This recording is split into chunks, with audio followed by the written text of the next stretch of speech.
Народилось имя Русь, и народились истоки общего искусства огромной страны. Определяющим началом стал географический фактор. Необъятные просторы сформировали национальное чувство красоты, чувство романтическое, космически всеохватное и в то же время полное массы реальных местных примет.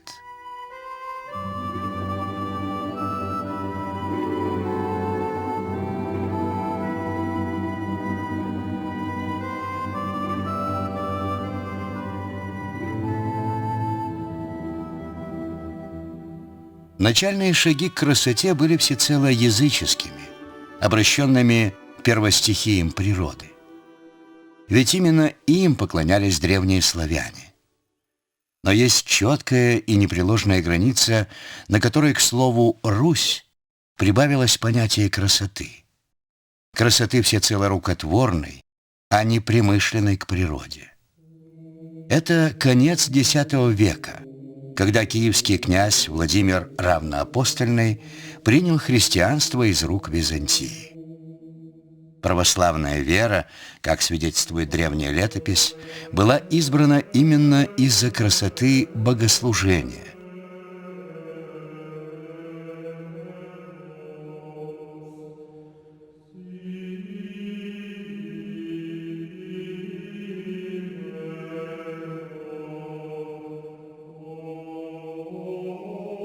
Церковная красота начинает осуществляться. Византийские мастера и их русские ученики возводят белокаменные храмы. В XI-XII веках сложился характерный композиционный и декоративный репертуар древнерусского зодчества, заимствованный из Византии, но насыщенный массой местных деталей и вариаций. Архитектоника этих крестово-купольных построек с различным количеством внутренних столпов определяется массивными стенами и венчающими их сводами, закомарами и куполами. Их архитектурные ритмы задают новый масштаб и новый смысл культуры. Смысл уже не природный, а человеческий. Точнее, богочеловеческий. Ибо совершенное художество воплощается в материале подобно тому, как воплотился на земле Христос, Бог-Сын, принявший телесный облик ради искупления человеческих грехов. Под покровом церкви, словно под покровом Богоматери Аранты, формируется третий мир, который существует отныне наряду с человеческим и природным мирами. Это мир искусства, в ту эпоху всецело обязанный своим существованием христианству.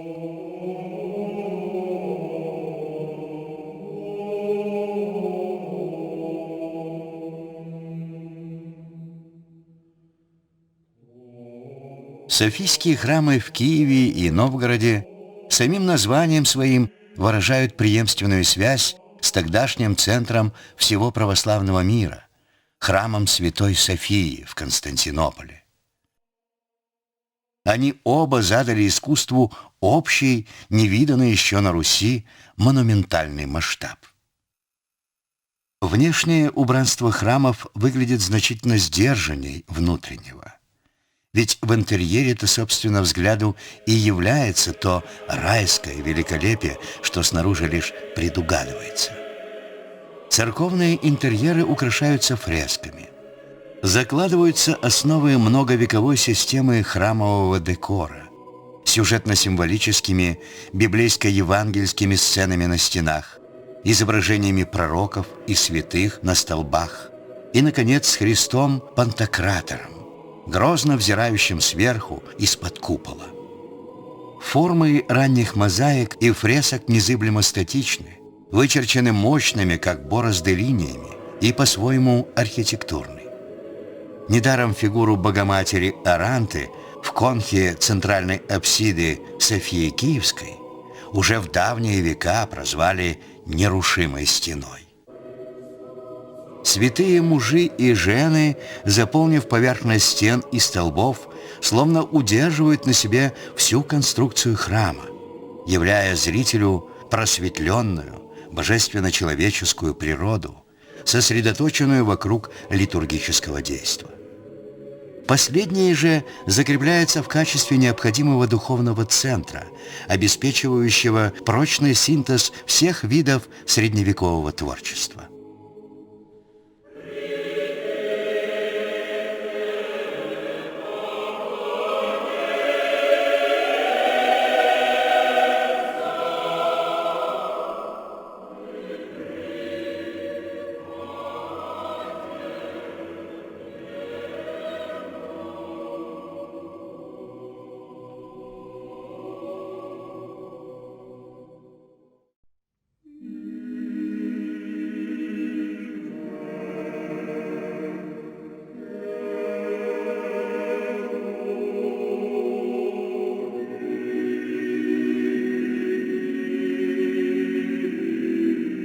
Главным источником иконографии служит искусство Византии. Оттуда привозятся иконы, что служит примером высокого искусства, входя в то же время и в число самых почитаемых святых образов. Сияние красок икон является Божьим даром, тем драгоценным даром, что указывает верный путь и защищает от врагов. Самая славная из средневековых икон, Богоматерь Владимирская, была написана греческим художником или, как тогда говорили, изографом. На это указывает и южный тип ее лика. Но она стала свидетелем русской истории, святой покровительницей русской политики. Совершив ее перенос из Киева в окрестности Владимира, князь Андрей Боголюбский наметил новые геополитические рубежи. Русь, размечая свой путь иконами и церквями, двигалась на восток. Но с востока пришло татаро-монгольское иго, открывшее иную эпоху русской культуры. Эпоху политической раздробленности русских княжеств, трагическую, но проникнутую в том, что касается церкви и ее искусства, суровым великолепием. При этом христианская иконография и символика по-прежнему оставались объединяющим началом, своего рода духовным шатром, раскинутым над просторами Северной, Центральной и Южной России. Под этим шатром теперь все громче заявляли о себе Новгород и Псков, Владимир и Суздаль, Ярославль и Ростов. И в каждой из этих земель складывались собственные строительные, живописные и декоративные навыки, свой рукотворный ландшафт культуры. Во Владимиро-Суздальских землях сложился архитектурный стиль, впечатляющий особым благородством линий и форм. Облик здешних храмов был подобен райскому, быть может и впитавшим в себя мотивы окрестных полей и лугов, но придавшим их плавной красоте возвышенное очарование.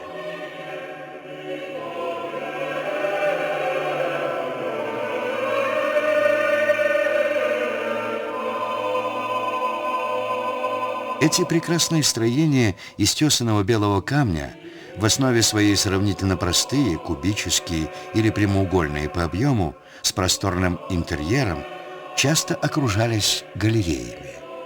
Внешние их формы выделяются изяществом пропорций и ритмов, точной прорисовкой архитектурных деталей, но самое главное – богатым скульптурным убранством, сочетающим растительные узоры и элементы звериного стиля с сюжетно-символическими мотивами. От церкви Покрова на Нерли к Владимирскому Дмитриевскому собору и, наконец, Георгиевскому собору в Юрьеве-Польском роскошь этого рельефного декора последовательно нарастает. Отдельные вставки сменяются сплошным ковровым узорочьем.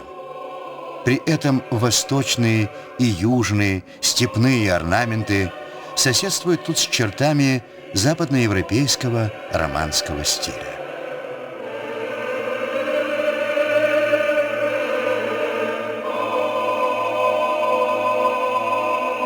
Искусство Новгорода и Пскова кажется более близким к земле, к почве. Оттуда архитектура вырастает наподобие монументальных и массивных плодов. Здешние храмы, как правило, сравнительно небольшие, иной раз вообще бесстолпные, с цельным, компактным внутренним пространством. Сложены они не из тесаных блоков, а из почти необработанного грубого камня, известняка и валунов, перемежающихся прослойками плинфы. Отсюда неровности их стен и живописная иррегулярность деталей. Эти черты новгородско-псковского зодчества находят, в частности, замечательное выражение в церквах Спаса на Ковалеве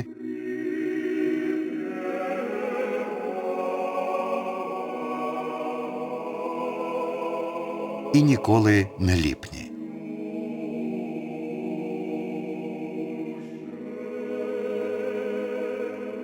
Многим известным иконам, происходящим, к примеру, из Владимира или Ярославля, свойственно воистину царственное величие, проступающее и в торжественном красочном строе, всецело подчиненном мерцанию золотых фонов и ассистов, и в строгой гармонии линий. Чем дальше же от центра к северу, тем проще манера письма. Резче колористические контрасты, теснее связь с приемами народного искусства. Однако этот северный демократизм отнюдь неравнозначен примитиву. В таких образах, как Илья Пророк в пустыне с житием или псковская икона с 3 святыми женами Параскева, Варвара и Ульяна, аскетический богословский смысл выражен достаточно доходчиво, ярко и эмоционально.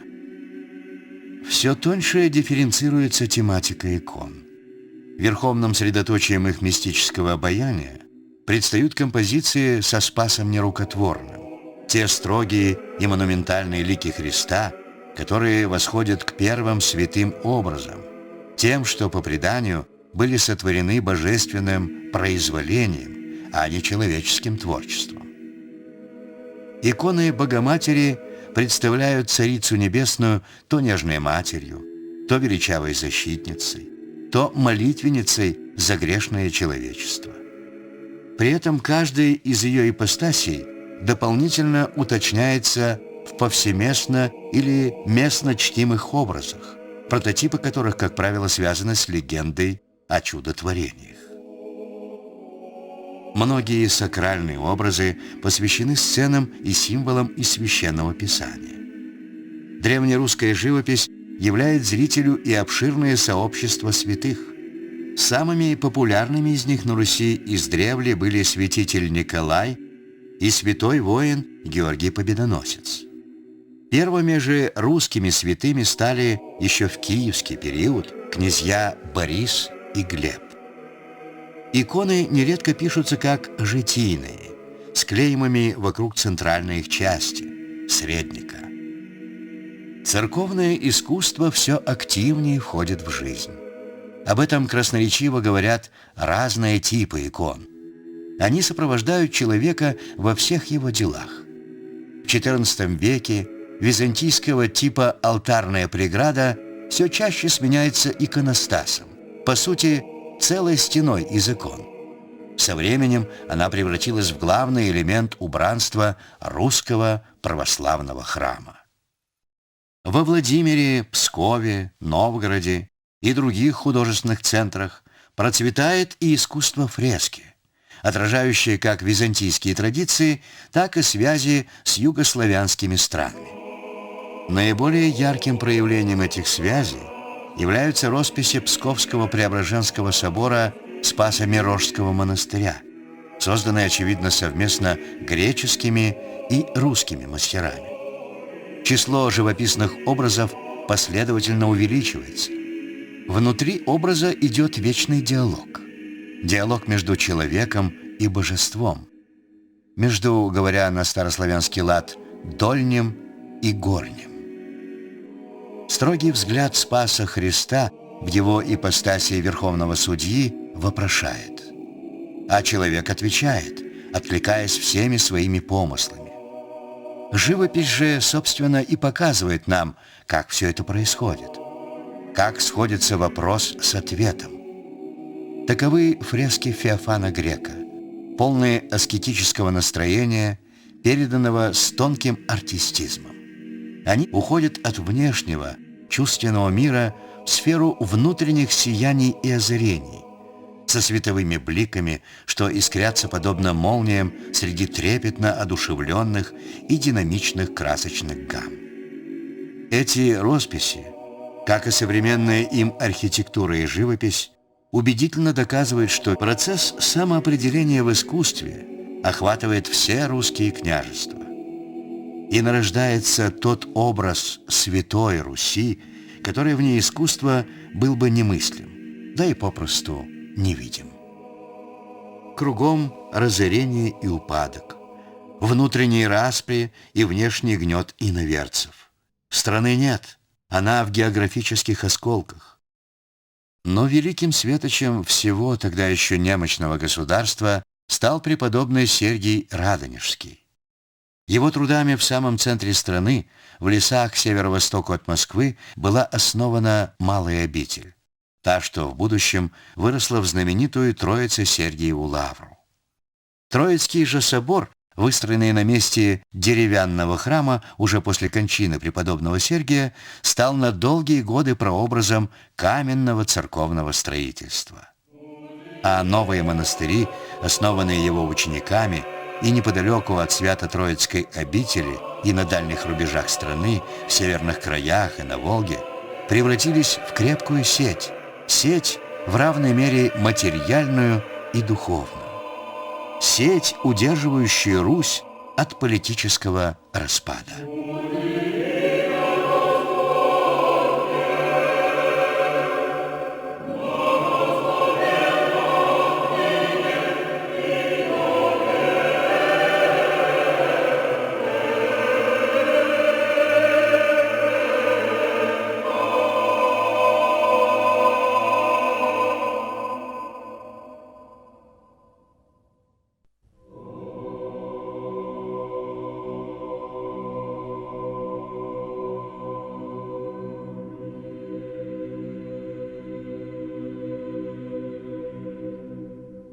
По учению отцов церкви, все помыслы во время молитвы должны собираться в сердце.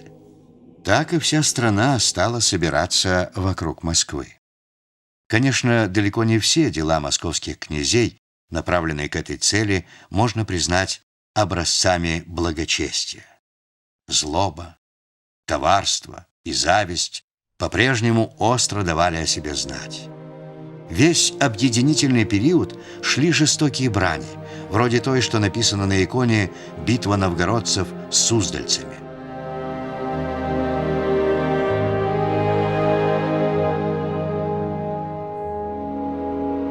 Но после победы в Куликовской битве вся русская история развивалась в новом русле.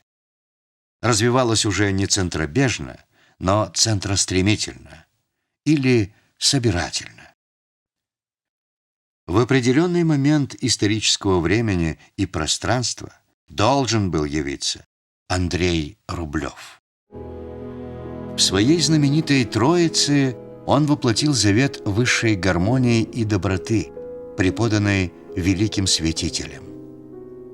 Впервые в иконах был столь четко и ясно очерчен национальный русско-славянский тип, взамен того южного, что господствовал до сих пор. Рассуждая о красках Рублевской Троицы, не раз поминали васильки среди спелой ржи.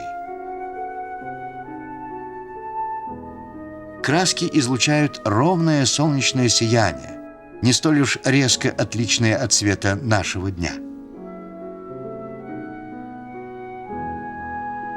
Живопись в полной мере становится зеркалом жизни. Философ Павел Флоренский в свое время восторженно заявил: «Есть Троица Рублева, значит, есть Бог». Мы вправе сказать и по-иному. Есть живопись Рублева, значит, русское искусство состоялось. Оно окончательно перестало быть византийской провинцией, горделиво самоопределившись на собственной почве. В XV веке окончательно складывается система высокого церковного иконостаса, благодаря которой иконография святых образов получает четкую типологическую дифференциацию. К примеру, мелкофигурные и более повествовательные праздники резко отличаются от монументальных, зримо доминирующих в пространстве храма деисусных фигур. Усиливается и социальная дифференциация творчества. С аристократическим искусством Москвы и других крупных художественных центров резко контрастируют произведения, созданные в посадской или сельской среде. Особенно мощный пласт народного искусства образуется на северных рубежах государства. Это иконы северных писем, декоративные росписи и резьба, а также архитектура, в этих краях исключительно деревянная.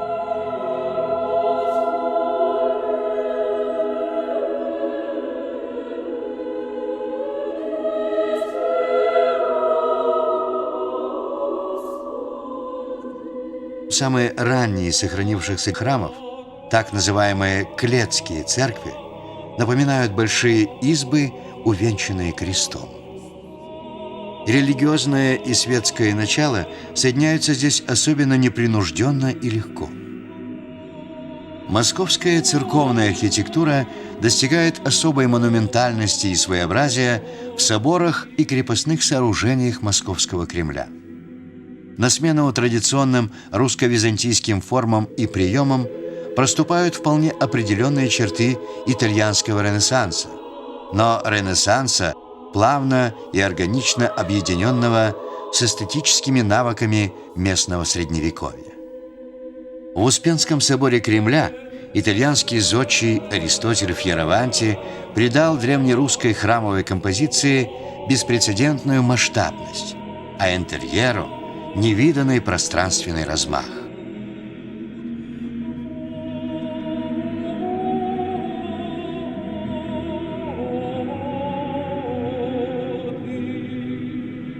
Итальянцы, работавшие в Кремле, оснастили ренессансным декором Великокняжеский дворец, а также новые крепостные стены и башни.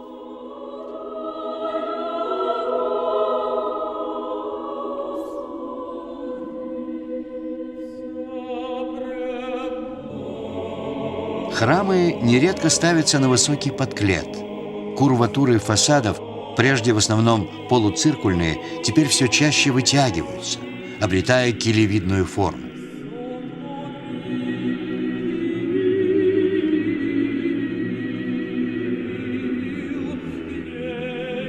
Наряду с традиционными видами белокаменного резного декора широко применяются терракотовые орнаментальные вставки.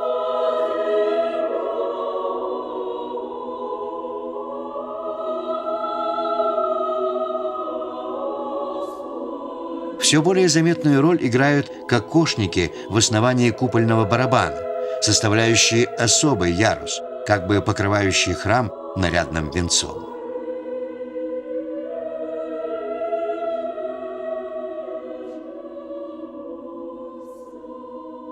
При этом различные земли активно изобретают и развивают собственные архитектурные приемы, которые синтезируются под эгидой Москвы, охотно раздаривающей свое и столь же охотно осваивающей чужое. Завершается 15-е столетие творчеством Дионисия.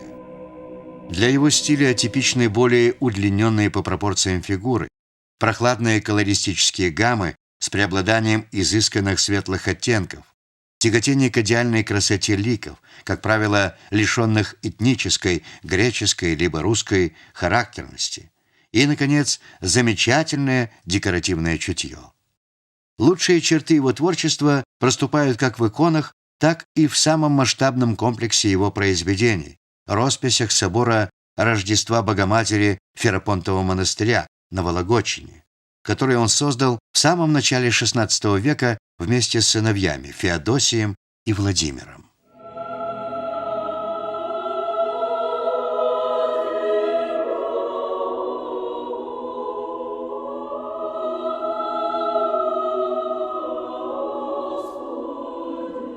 Начиная с Рублева и Дионисия, укрепляются художественные связи разных русских земель. Московское искусство постепенно нивелирует местные школы и подчиняет их общему образцу. Однако само качество произведений в итоге отнюдь не снижается, прирастая тонким изыском и истовым усердием.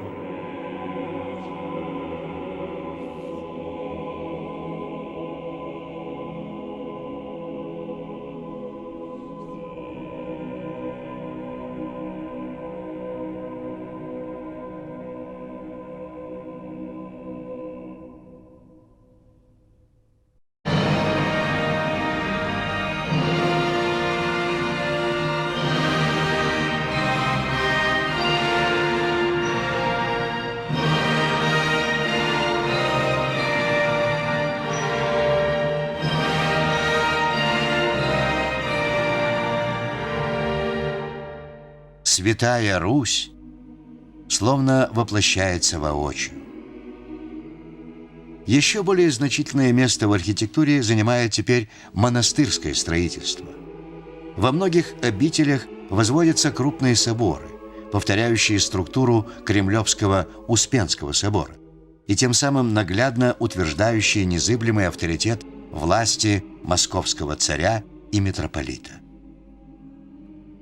В XVII же веке, постепенно теряя свое былое стратегическое значение, монастыри становятся все более нарядными, уже не столько оборонительными, сколько живописно-образными, напоминающими трехмерную панорамическую картину.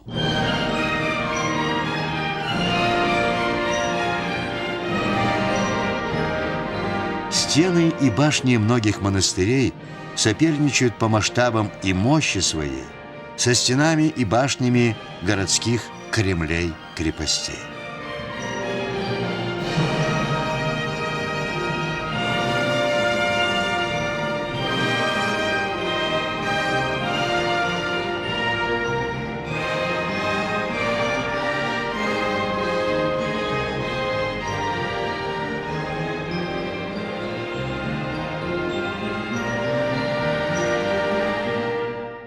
Соединение опыта деревянного зодчества с общей тенденцией к живописному усложнению объемов и силуэтов приводит к возникновению совершенно нового шатрового типа каменного храма.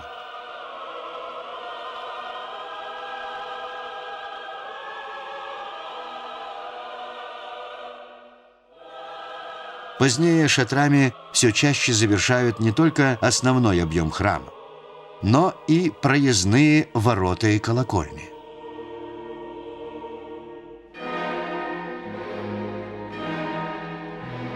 Усиливается исторически-мемориальная функция церковных зданий, выражением которой служит и внешний их вид, зачастую поражающий своей яркой и мажорной пышностью. Словно целый живописный город, как небесный Иерусалим, где пребывают души русских воинов, павших при взятии Казани, высится Покровский собор на Рву, более известный как храм Василия Блаженного.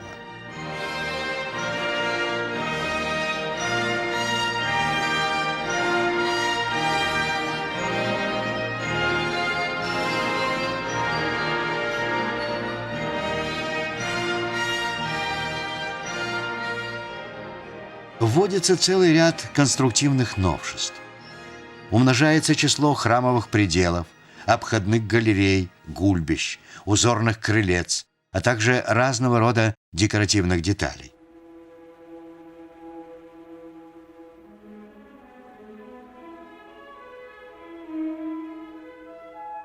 Шлемовидные купола вытесняются луковичными, усиливающими впечатление динамической устремленности храмов ввысь.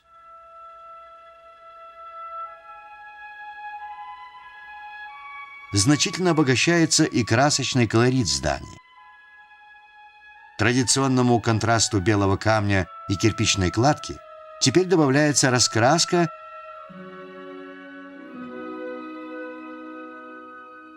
и, наконец, звучные по цвету поливные изразцы с орнаментами, а порой и с фигурными изображениями.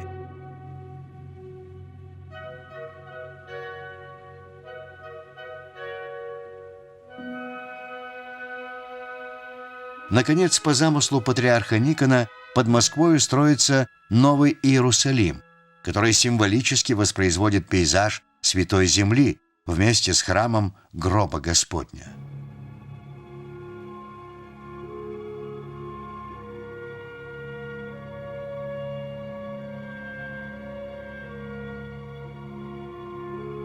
Бурное развитие светского зодчества позднего русского средневековья находит высшее свое выражение в московских дворцах и палатах XVII века.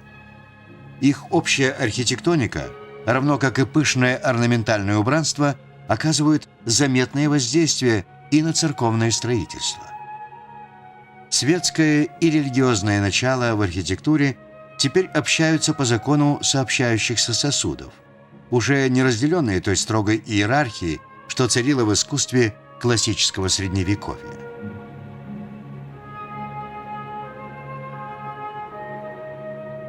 Тяготение к усложненным многофигурным образам с одной стороны обретает впечатляющее эпикодраматическое величие и гармоничную полифоничность, а с другой конкретнее сопрягается с историческими реалиями. На византийскую основу икон налагаются западные влияния с их мирским, чувственным обаянием, уже весьма далеким от древнего аскетизма. Вместо темных ликов и скорбных взоров мы видим на иконах Симона Ушакова яркий румянец и блеск в глазах. Тот блеск, который, как кажется, ищет точку опоры уже в этом мире, а не по ту сторону земного бытия. К началу XVII века появились и первые русские портреты, парсуны, создававшиеся в русле иконной стилистики.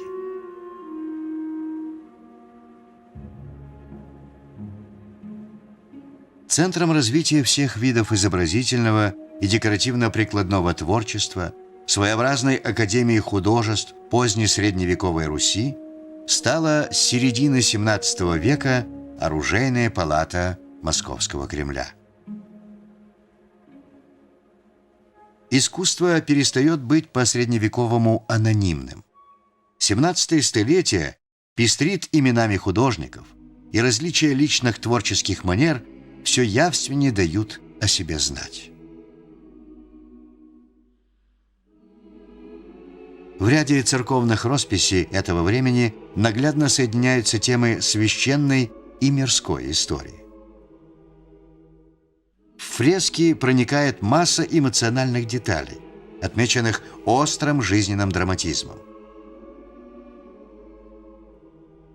Переход от отрешенно-созерцательной иконности к новому драматизму и чувственной натурности образов происходит и в религиозной скульптуре.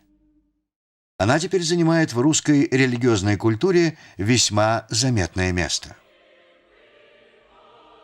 В архитектуре формируется так называемое нарышкинское барокко, где на русско-византийскую структурную основу накладываются ажурные белокаменные детали, созданные по принципу классического ордера, античного в истоках своих, но переработанного в русле западного барокко. Европейский мир, в том числе и мир искусства, как религиозного, так и светского, становится все более тесным и внутренне взаимозависимым.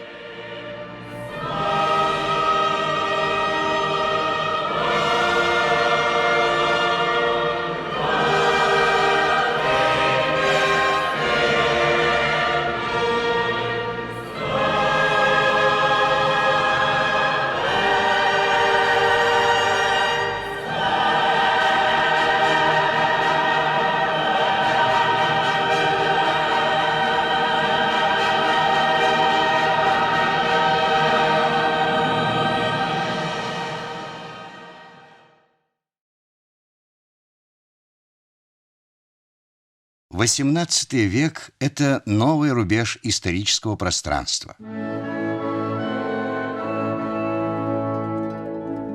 Россия, наследница Византии, теперь окончательно обращается лицом к Западу. Во многом именно посредством искусства окно на Запад ныне и прорубается. Император Петр строит Петербург как грандиозную модель нового времени.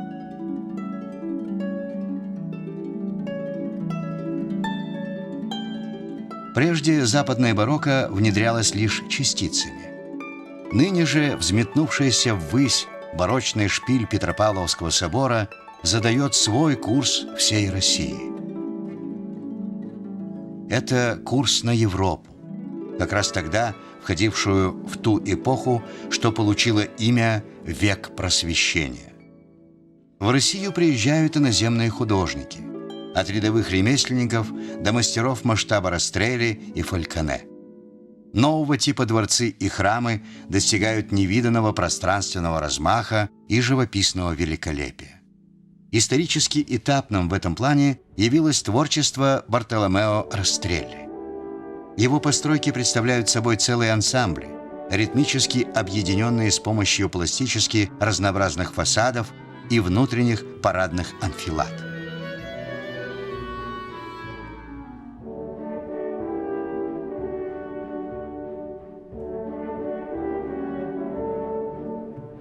В русле барокко складывается и местная разновидность стиля рококо, отмеченного особой изощренностью декоративных фантазий.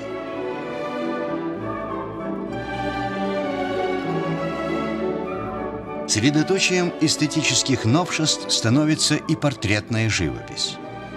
Среди значительных мастеров портретного жанра следует назвать в первую очередь Антропова, Аргунова, Лосенко, Рокотова, Левицкого. Человеческое «я» распространяется в мир, наполняя своими капризами культуру и природу. Все меряется чисто человеческой меркой, поэтому новое искусство кажется столь величавым и одновременно столь уютным, словно созданным специально для увеселения и комфорта. Эстетический праздник спускается с небес на землю. Однако византийский канон не исчезает из поля зрения, словно побежденный противник. Он соседствует с веком просвещения, изучая и, в свою очередь, просвещая его. Подобно величественному Смольному монастырю,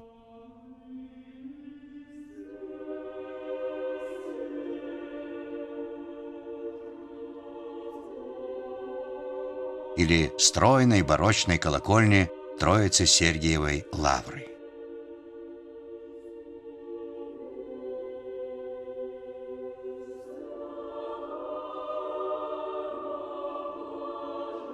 В век просвещения, или, как его еще называют, век разума, само искусство кажется, по словам одного современника, приращением разума.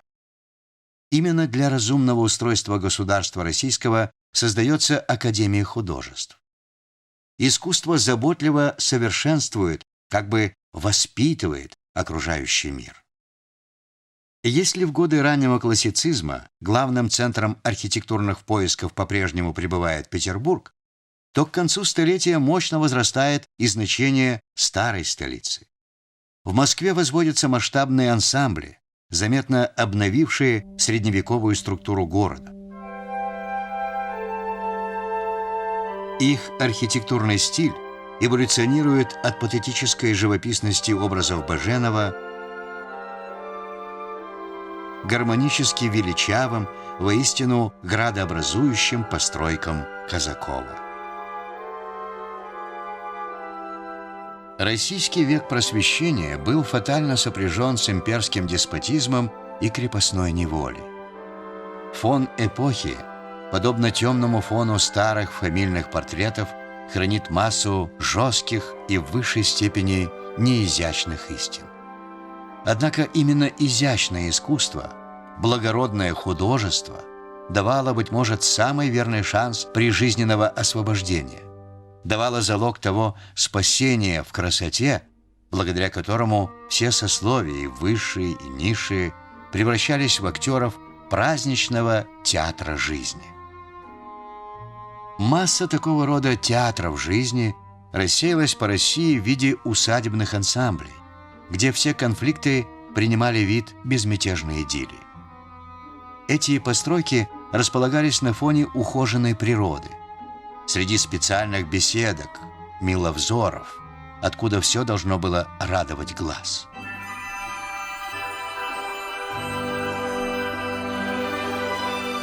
Она давно прошла, и нет уже тех глаз. Но красоту ее Боровиковский спас, гласит строка Полонского об одной милой даме на старинном портрете. Так искусство в целом, оно спасло для нас век просвещения, век щегольской и наивный, лукавый и в то же время ребячески простодушный.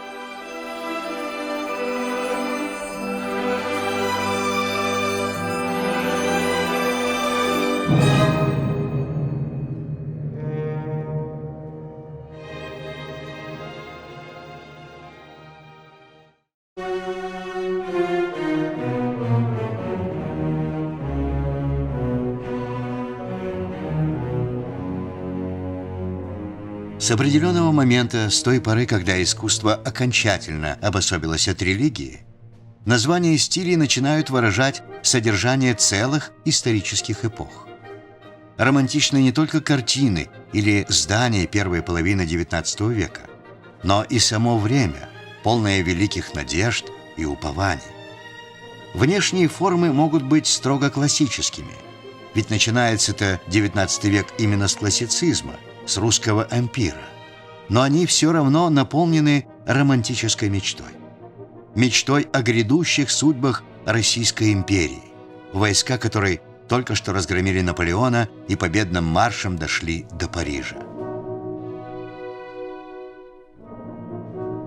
Композиции больших городов формируются как совокупности парадных ансамблей с центральными зданиями и монументами, символизирующими триумф и величие российской монархии.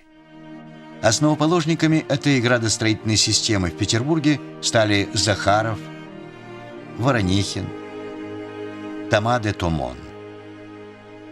Высшим, наиболее красноречивым выражением и в то же время блестящим итогом ансамблевых систем города на Неве послужила деятельность Росси и Монферрана.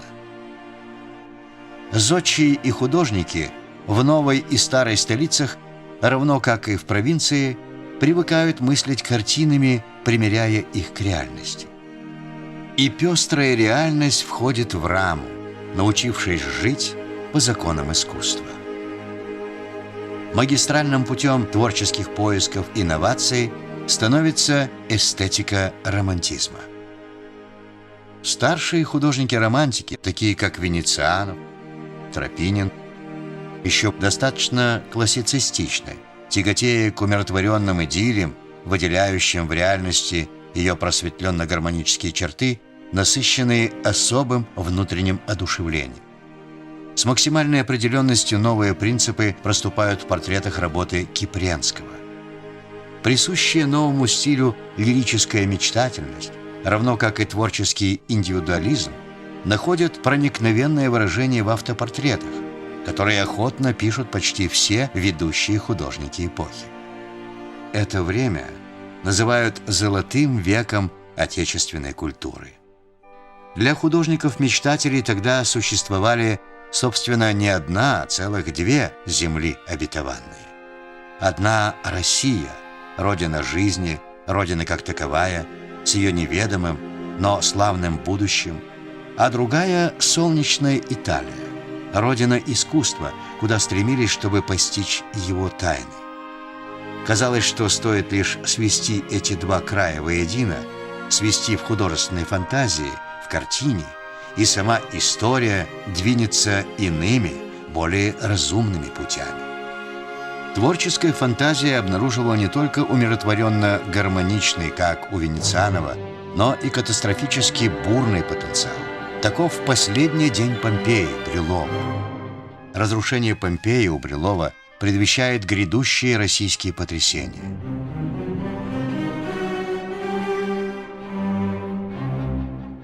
Религия же среди этих исторических бурь не то что исчезает, но в свою очередь обращается в романтическую мечту, как в малую фигурку, почти в пейзажную точку, обращается Христос в знаменитом полотне Александра Иванова.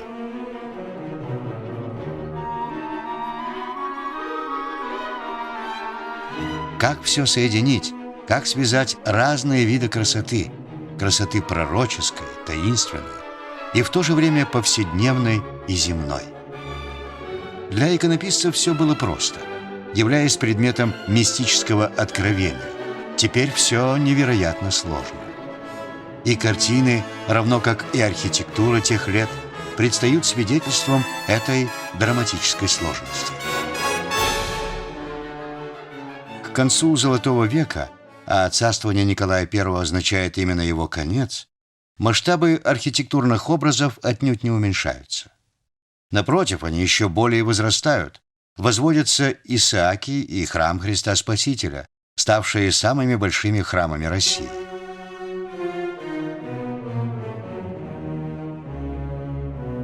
И грандиозность по-своему утопична, хотя эта утопия демонстративно обращенная уже не в будущее, а в прошлое. Романтическая мечта переходит в романтические сны. Сны о величии Рима или Византии.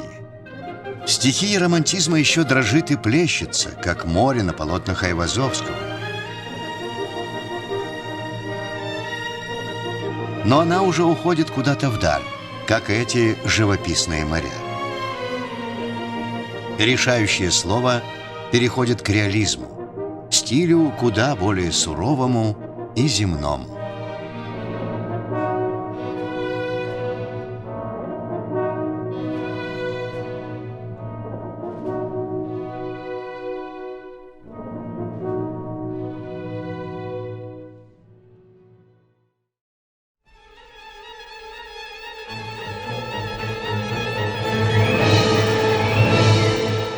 Вторая половина века в России все меньше напоминает золотое столетие. Свершилось освобождение крестьян. Нарастает волна революционного террора, жертвой которого падет царь-освободитель Александр II. Приходит новый человек, революционер-нигилист, который не знает пощады в борьбе за светлое будущее. Под пестрым покровом комического времени, так тоже называли эту переходную эпоху, проступает темная пустота, которая зияет своим отсутствующим центром. Именно так, от пестрой иронии к темному ничто, и развивается трагикомическое искусство Павла Федотова. Искусство сбрасывает роскошные покровы, и вместо сияющих солнечных далей мы видим леденящий холодный закат последнего кабака у заставы.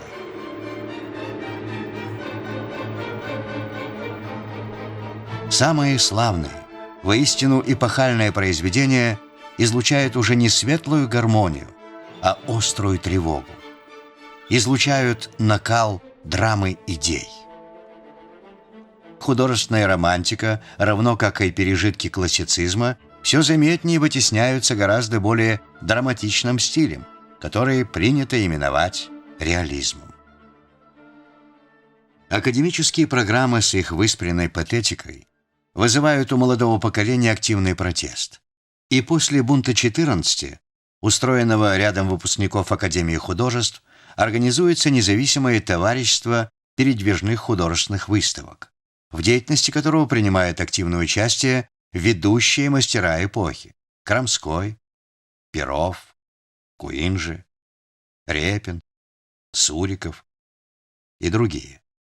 Таким образом, в России впервые возникает мощная арт-группа, являющаяся крупным сообществом единомышленников, предполагающим путем устройства передвижных выставок самостоятельно моделировать процесс развития изокультуры по всей стране. Центральное место на их выставках заняли жанрово-бытовые мотивы. Вся Россия, запечатленная в ее многоликой повседневности. По своей популярности живопись занимает теперь ведущее место среди пластических искусств, оттесняя на задний план даже архитектуру. Мощно обновляется историческая и религиозная живопись. Особую роль здесь сыграли картины Ге, которые выделяются своими сильными светоцветовыми эффектами, придающие мотивам русской или евангельской истории волнующую актуальность.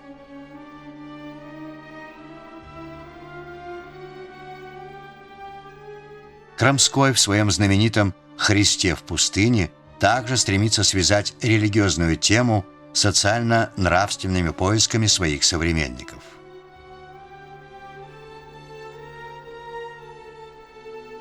Новый расцвет переживает портретная живопись.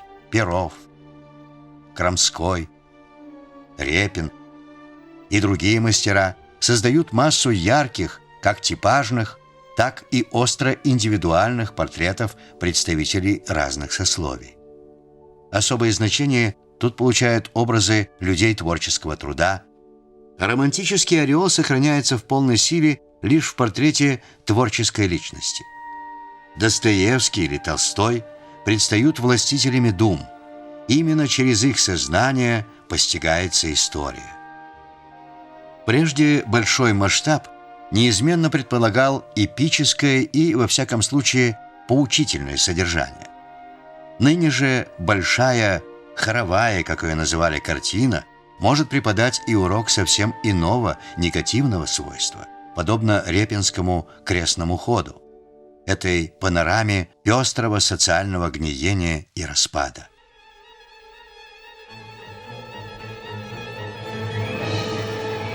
Аналогичны и батальные полотна Верещагина, в которых проступают не триумфы, а смертельный ужас войны.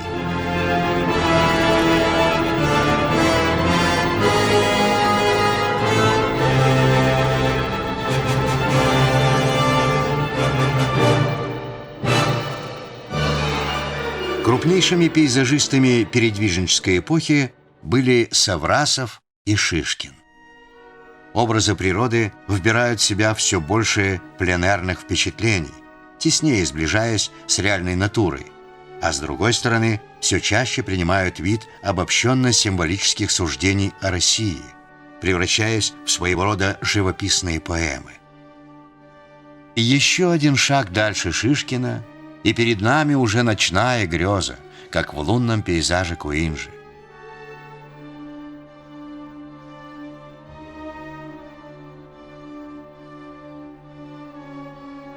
Художественная истина по-своему документальна, но дана лишь в мимолетных озарениях, в виде вспышек интуиции. Поражает искрометная сила красок в заседании Государственного совета Репина. Тут нет неоднозначной хулы, неоднозначной хвалы, хотя скрытой сатиры и явного дипломатического благодушия хватает. Тут именно мерцание истины.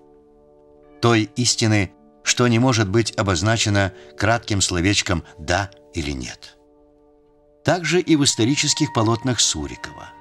Русская старина выглядит в них величаво живописной и в то же время пугает своими трагическими раздорами, на долгие века оставившими свои багровые рубцы. Истина же в конечном счете подобна зыбкому пламени свечи в руке стрельца, привезенного на казнь. Она освещает красотою, но так, что из этого света нельзя извлечь простую формулу и однозначный, слишком легкий урок.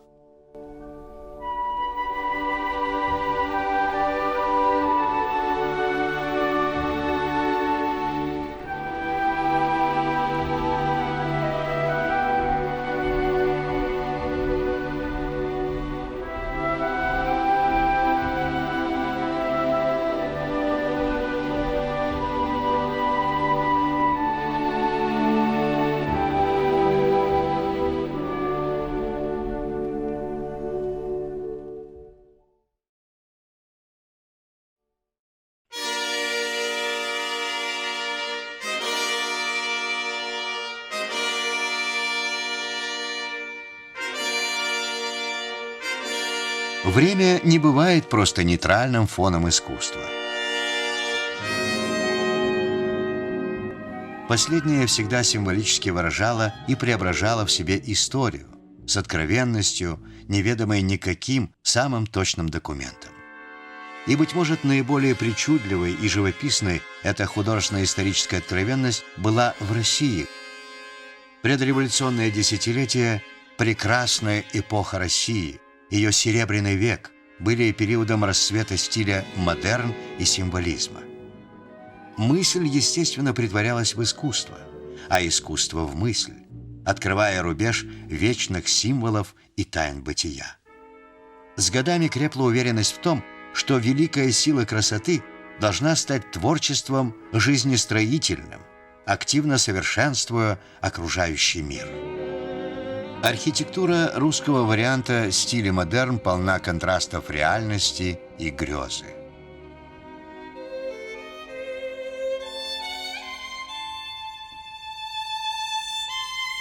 Российский капитал, выходящий на одно из первых мест в мире, находит в изысках и капризах модерна свое весьма откровенное выражение. Это большой стиль больших денег.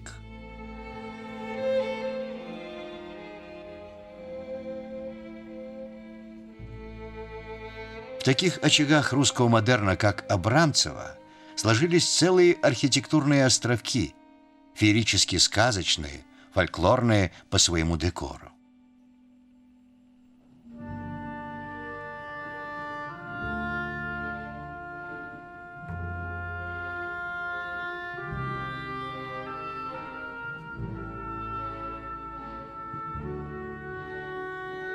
Залогом высокого мастерства кажется уже не тенденция, то есть социальный комментарий к жизни, а творимая легенда с былинными богатырями и героями сказок, устремленными в неведомые края.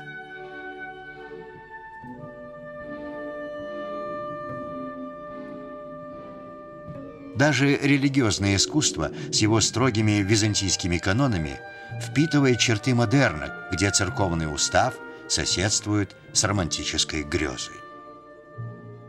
Древние предания и поверья угадываются в природе, образы которой никогда еще не достигали столь пронзительного лиризма.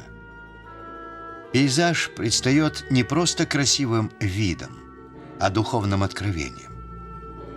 В нестеровском видении отроку Варфоломею, будущему Сергию Радонежскому, именно пейзаж, написанный в окрестностях Абрамцева, придает картине особое очарование. Очарование мистическое, в какой-то мере небесное, но в то же время и трогательно земное.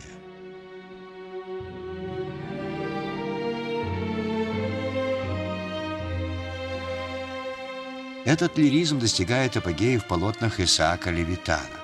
Его мотивы, при всей их поэтической, даже музыкально-поэтической возвышенности, вполне достоверны и типичны.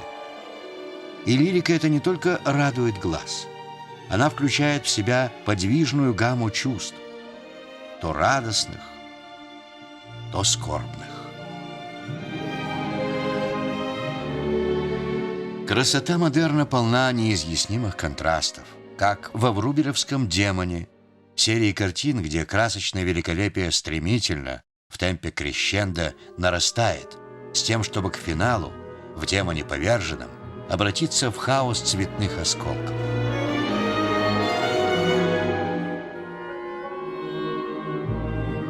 Новый стиль в равной мере ласкает глаз и остро будоражит сознание.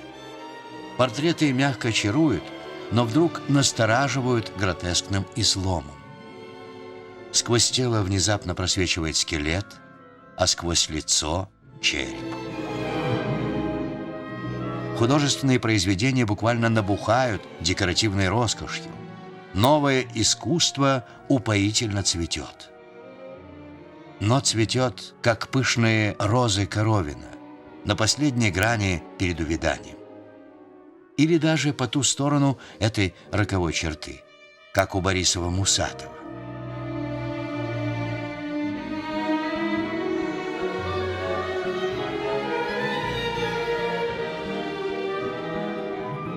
Художники ищут опоры в культуре былых времен.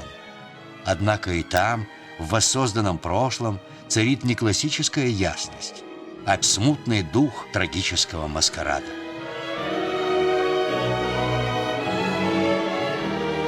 Маска — это ключевое слово времени и, собственно, его главный герой. Недаром именно театральное искусство организует вокруг себя, как в русских сезонах Дягилева, самые блестящие художественные начинания эпохи. Эпохи, которую позднее назовут «Серебряным веком». В образах вновь, как и в XVIII столетии, доминирует тонус театра жизни, лукаво скрывающего ту границу, где кончается искусство и начинается реальность. Но уже практически ничего, даже отдаленно, не напоминает той оптимистической уверенности, которой был полон век Просвещения. Правда, человек-артист свободно путешествует во времени и пространстве, оказываясь то на лоне первозданной природы, то в Древней Руси, то в старинной усадьбе. Результатом же путешествий в прекрасном оказывается лишь собрание цветных миражей, зыбких видений и снов. Созвездие снов, которые могут многому, весьма многому научить того, кто умеет читать их смысл, но отнюдь не способны служить строительным материалом для будущего.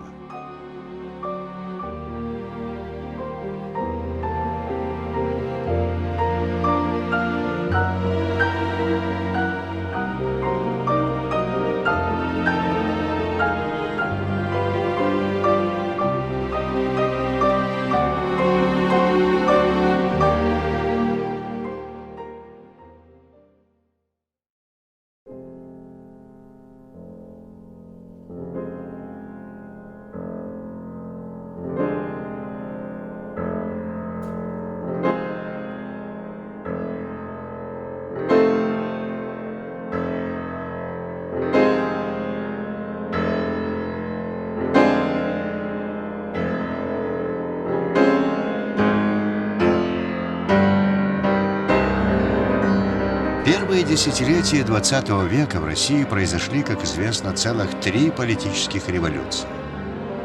Но еще больше переворотов было в сфере искусства. Причем начались они сразу же после Первой исторической революции, после восстания 1905 года. Именно в этот период громко заявил о себе русский художественный авангард. Сперва у мастеров «Голубой розы». Прежняя традиция модерна, вроде бы следует привычным путем, блуждая среди грез и видений. Но вглядимся пристальней и увидим резкий поворот. В картинах происходит по сути то же, что в поэзии Александра Блока, где мистическое действо, теургия, как любили говорить в ту пору, оборачивается кукольным балаганчиком. Волшебное зрелище рассыпается, словно погасший фейерверк. Живописная плоскость рождает образы буквально у нас на глазах, превращаясь в рабочую мастерскую, куда запросто можно войти. Войти с улицы, буквально из толпы. Недаром художники теперь так ценят народный примитив, лубок, расписную вывеску, даже заборные надписи и рисунки. Возвращаясь к миру простых и грубых вещей, авангардное искусство гордо утверждает независимость или, как говорили футуристы, самовитость своего языка.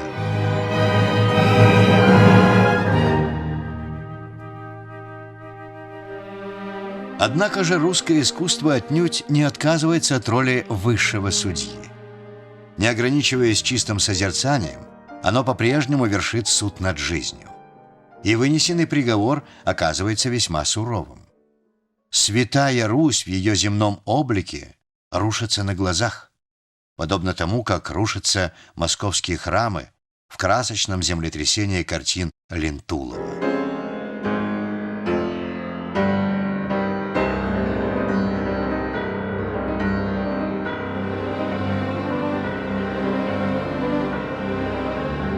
Тени исторического прошлого мелькают в живописи Кандинского, словно обломки, рассеянные взрывом.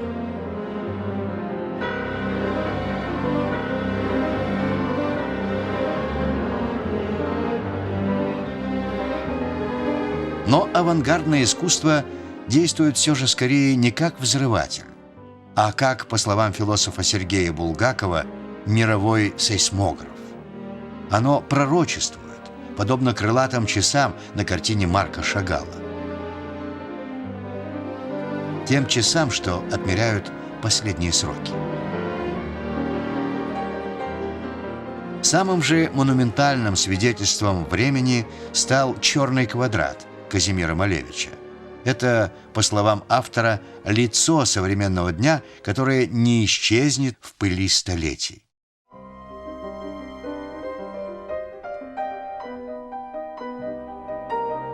Оно действительно не исчезло. Этот образ стал знаменитой, всемирно знаменитой русской картиной XX века. Византийская Русь дала миру Троицу Андрея Рублева. Новая же Россия — черный квадрат Малевича. Ничего более не схожего, более контрастного не придумаешь. Лишь одна общая мера роднит оба произведения. Это высшая мера художественной честности.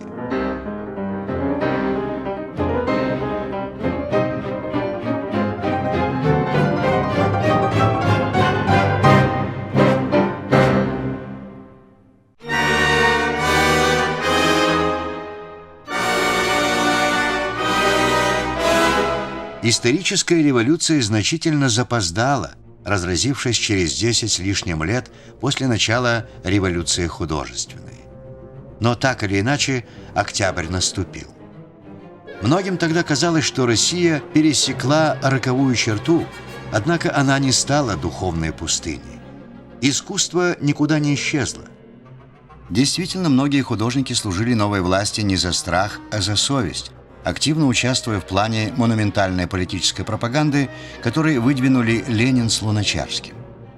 В образах Татлина, Родченко, Лисицкого, не говоря уже о Малевиче, мотивы грандиозной исторической катастрофы выглядят как великая творческая стихия. Стихия, из которой нарождаются новые планеты. Революция приплывает на Землю, словно космический красный квадрат на рисунке Лисицкого.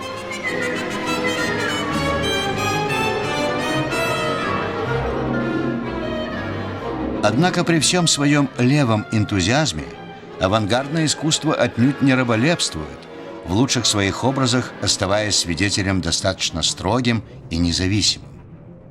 Задуманный Татлиным проект величайшего революционного монумента неожиданно напоминает покосившуюся Вавилонскую башню.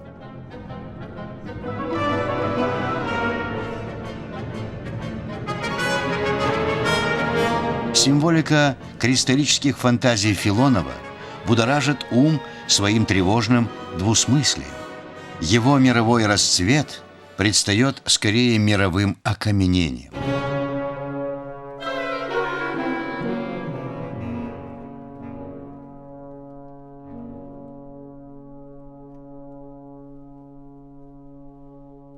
Произведение существует в своих автономных или параллельных мирах, которые очень нелегко приручить. Прошлое вроде бы решительно отвергалось, но оно все равно оживает в массе поэтических образов, авторы которых любуются символами русского православия либо просто патриархальным сельским пейзажем.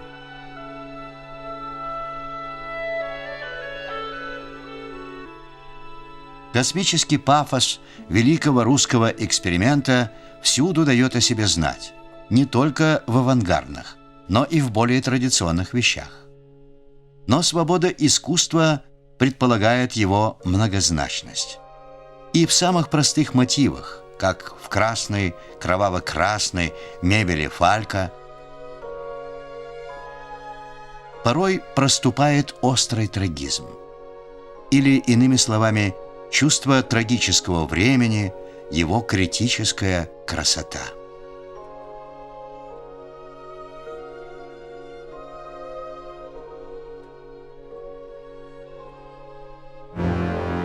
Революция, титаническая энергия которой была направлена на то, чтобы все упростить, направив по общему пути к светлому будущему, на деле все невероятно усложнила.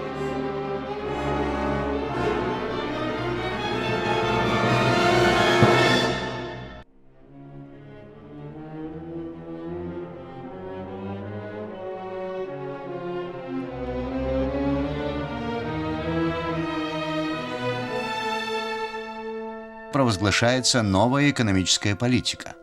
Политика в сравнении с прежним военным коммунизмом более либеральная. Власти высказываются за свободное соревнование различных группировок и течений в культуре. Однако, вопреки подобным декларациям, крепнет цензурный механизм, все более ограничивающий творческую мысль. Критическая и сложная красота, наводящая на тревожные думы, расценивается как недопустимое, как тогда выражались, подмигивание классовому врагу. Официально поощряются картины с плакатной четкостью, выражающие генеральную линию партии. Таковы произведения лидеров Ассоциации художников революционной России. В самом рычании этой аббревиатуры «АХР» слышится непримиримость к идейному инакомыслию.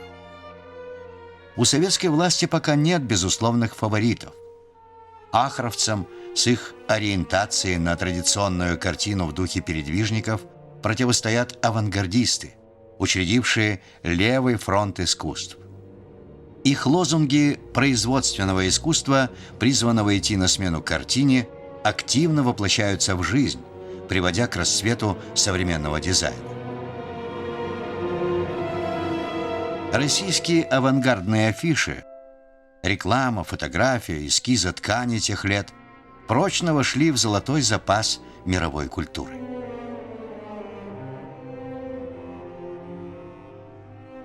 Не менее впечатляют и успехи новой архитектуры.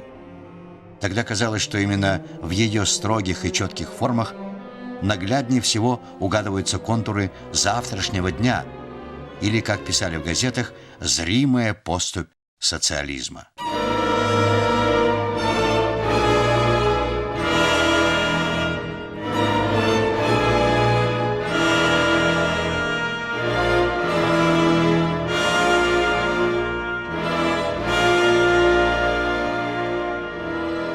Разнообразие группировок органично сочетается с богатством артистической фантазии.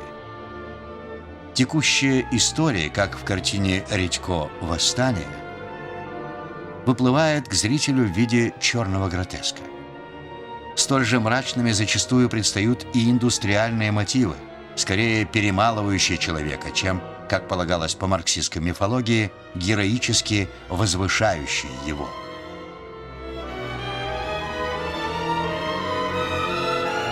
Сельская же жизнь выглядит оцепеневшей в предчувствии сплошной коллективизации, с одинокими фигурами крестьян на фоне пустых полей.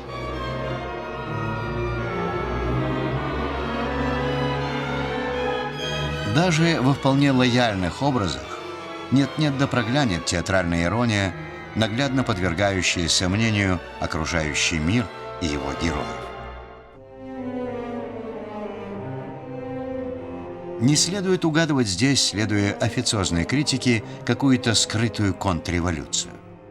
В подавляющем большинстве случаев речь шла об обычных гражданах, занятых художественным трудом, либо даже об энтузиастах нового строя, таких, какими были Платонов в литературе, Лисицкий в дизайне или Филонов в живописи. Однако всякое полноценное, не погубленное агитационными штампами произведение неизбежно наращивало критический потенциал, который постоянно проступал даже вопреки сознательной воле автора.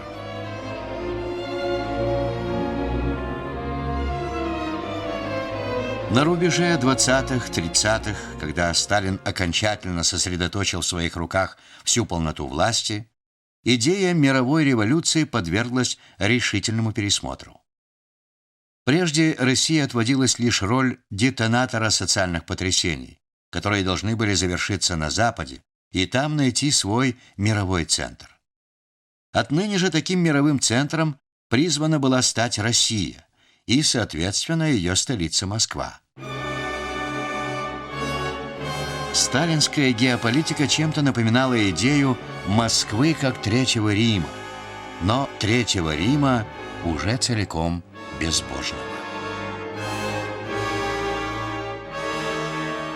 Ведь религия оставалась идейным врагом номер один. Храмы всех конфессий беспощадно разорялись, а часто и уничтожались. Вся страна покрылась руинами церквей и монастырей.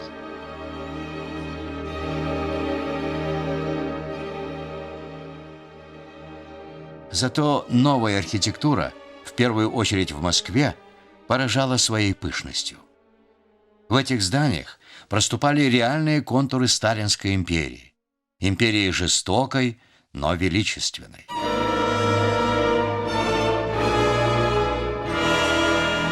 На смену авангарду пришли античные традиции, восходящие к Греции, Риму, Египту, порой даже к Древней Мексике, как в случае с мавзолеем Ленина, выстроенным в форме мексиканской пирамиды.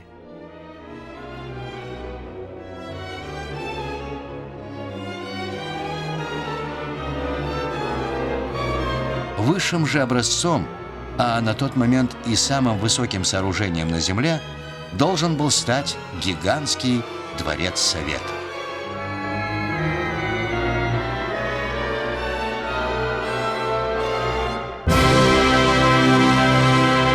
Вселенских масштабов утопизм сочетался с микроскопически тщательным цензурным контролем. Никогда еще искусство не окружалось столь пристальным вниманием. Порой сам товарищ Сталин придирчиво просматривал собственные портреты, оставляя на них критические пометки. Великий вождь и учитель любил искусство большого стиля, монументальное, ясное, незамутненное борьбой разных течений. Поэтому прежние группировки были распущены, и общей нормой провозглашен социалистический реализм.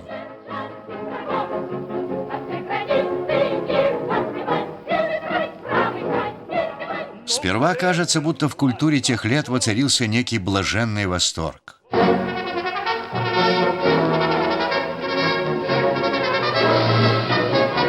То ли маскирующий подпольный страх, боязнь репрессий и, следовательно, неискренний, то ли восторг вполне натуральный.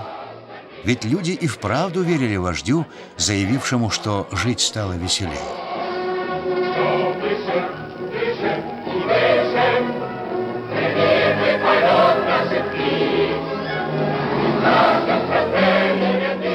Как было не верить? Ведь лучшим аргументом служило советское искусство, где развернулась мощная агитация за это иллюзорное счастье.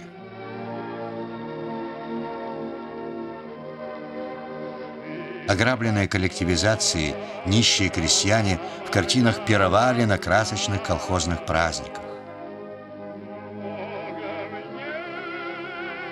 Народы Советского Союза кружились в веселой пляске, вроде бы напрочь забыв о своих исторических распрях.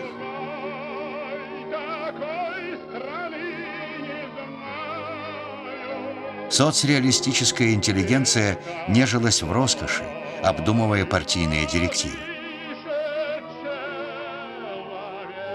Вся эта страна героев озарялась ярким полуденным солнцем, а свысока на нее ласково взирал великий вождь, который и был, собственно, главным художником этого райского спектакля.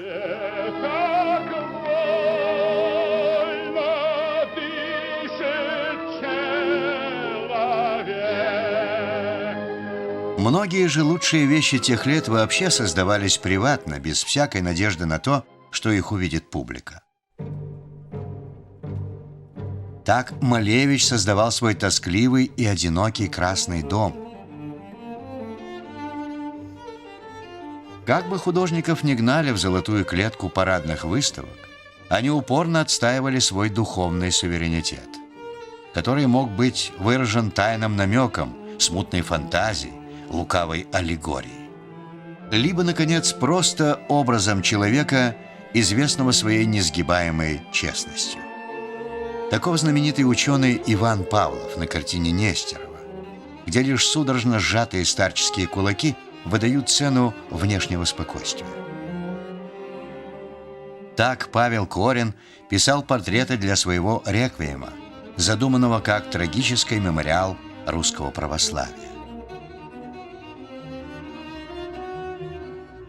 Короче, из художников никак не выстраивалась монолитная армия тружеников резца и кисти, которые бы не ведали никаких тайных сомнений.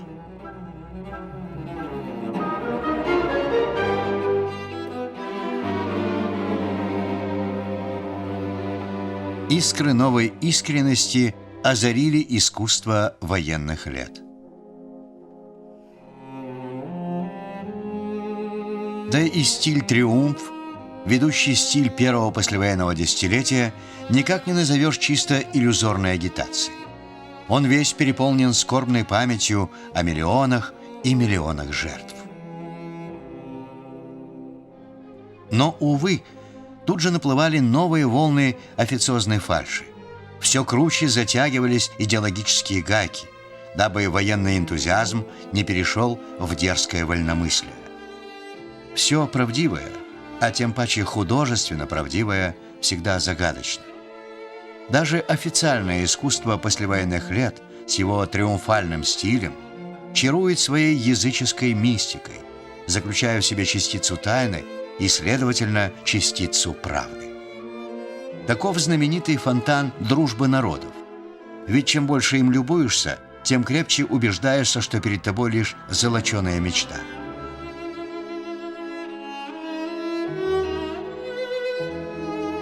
Дороже всего оплачивались не лучшие, а худшие вещи. Отсюда горькая шутка Катаева о мавизме, или по-русски плохизме, как самом выгодном стиле эпохи. А настоящее искусство?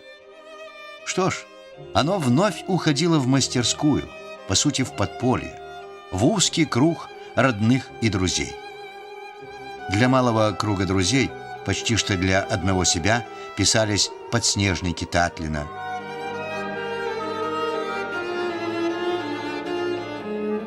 или библейские эскизы Штернберга. Но это не камерные забавы. Это творчество, в котором дышит почва и судьба. В искусстве не прятались, благодаря ему нравственно выживали, и поэтическая строка Пастернака великолепно это настроение передает.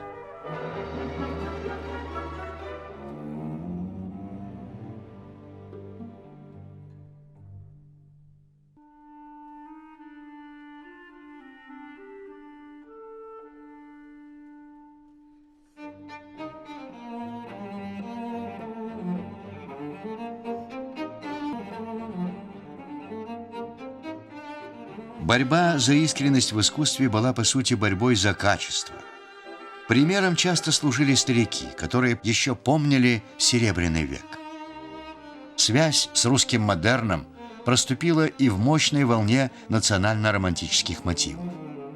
Средневековое искусство обрело новую актуальность, и иконы, эти черные доски, вновь, как и в начале XX века, стали предметом уже не только религиозного, но и страстного эстетического культа. Молодежь чувствовала себя на распутье. Главным руслом поисков стал суровый стиль, который снимал пелену с глаз, привыкших к радужным, райским иллюзиям.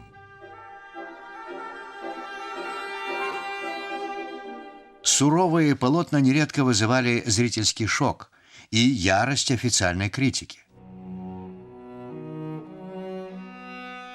Неофициальное русское искусство, долгие годы замкнутое в стенах мастерской, упорно пробивалось к публике. В нем тоже было немало национального романтизма, но еще более импульсивно-лирического и сказочно-странного. Формировались новые варианты авангардных течений, на которые в период диктатуры соцреализма был наложен строжайший запрет. В моду вошел сюрреалистический гротеск, поэтика карнавала, открывающего запретные зоны реальности.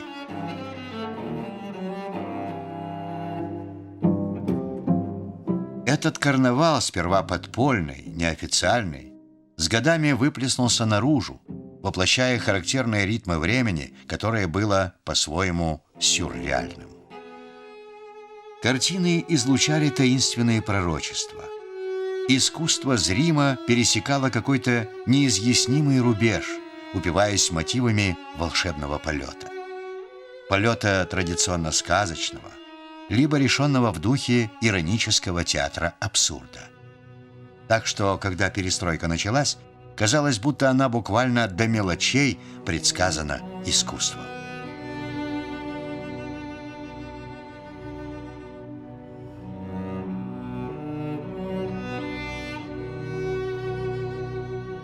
С распадом советской системы, а соответственно и с окончательным упадком одряхлевшего соцреализма, панорама художественной жизни стала еще более живописно-многослойной. В хронологических таблицах все чинно следует друг за другом. Смерть Сталина, оттепель, застойное время, перестройка. Но история культуры резко отличается от истории как таковой. Тот четкий художественный фокус, что позволяет нам как бы видеть время, годы 50-е, 60-е и так далее, все со своим неповторимым колоритом, отнюдь неравнозначен абсолютной ясности. Спасает ли красота мир? Сейчас на этот традиционно русский вопрос уже никак не ответишь однозначно. Очевидно лишь одно. Она продолжает свою летопись, слагая ее в образах искусства. В образах, которые, подобно прожекторам, освещают в равной мере и прошлое, и современность.